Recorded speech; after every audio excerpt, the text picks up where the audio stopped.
Եվ այսպես ֆուտբոլիստները մտնում են խաղադաշտ, Նոա Վեստ Արմենիա։ Թանուր այս թիմերի դիմակայությունում Հայաստանի առաջնությունում 6 խաղ է կայացել, 6-ում էլ Նոան է հաղթել, այսօր Վեստ Արմենիան ամեն ինչ պետք է անի այս վիճակագրությունը շտկելու համար։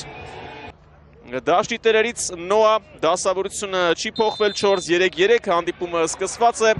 եւ գնդակով Վեստ Արմենիան է ստանա եւ հաշվի եւ հոգեբանական առավելություն Գոր Մանվելյան, ինչպես Մարտին Գրիգորյան, Սևիլիա, լա փոխանցում էր եւ Օգնյան Չանչարևիչը վերջին պաշտպանի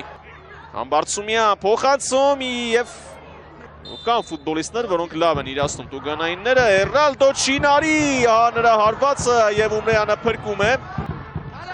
Մանվելյանն է հարվածում եւ մխիթար Ումրեյան։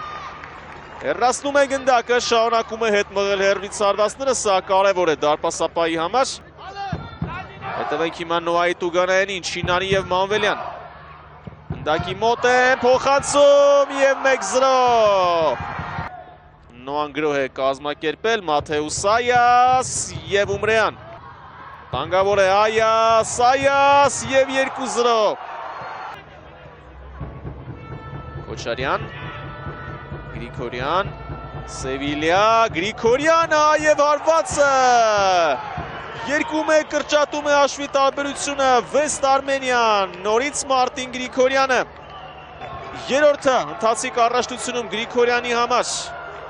Նա գոլ է խփել նաև Գավաթուն Վանի դարպասը, սիրում է այսպիսի դիրքերից հաջողության հասնել եւ հաշիվը դառնում է 2-1, զգալիորեն թուլացրել էր զգոնությունը Նոան եւ ահա թե ինչ տեղի ունեցավ, Արամ Քոչարյանը նախաձեռնեց այս գրոհը, Մարտին Գրիգորյան պատխահարկեց Սևիլիայի հետ եւ հեռվից հարվածեց ու գրավեց Չանչարևիչի դարպասը, երկրորդ անհատմեջ խաղում Չանչարևիչին հեռվից գոլ են խփում, Զոլոտիչն էլ չհասցրեց խանգարել, 2-1 ինտրիգ է հայտնվում այս խաղում, այսպես։ Ալմեյդա մտնում է տուգանային հրապարակ, աչով է փոխանցում եւ 3-1։ Գրեգորիու հարվածի պահը կորցրեց, սպասում է թիմակիցներին Հելդեր, Գրեգորիու հարված եւ գոլ։ Եվ այսպես Բրունո Ալմեյդա փոխանցում եւ 5-1։ Եվ դրա համար արժան է ծափահարությունների։ Դուբլ ձևակերպեց Այասը եւ խաղն ավարտված է 5-1։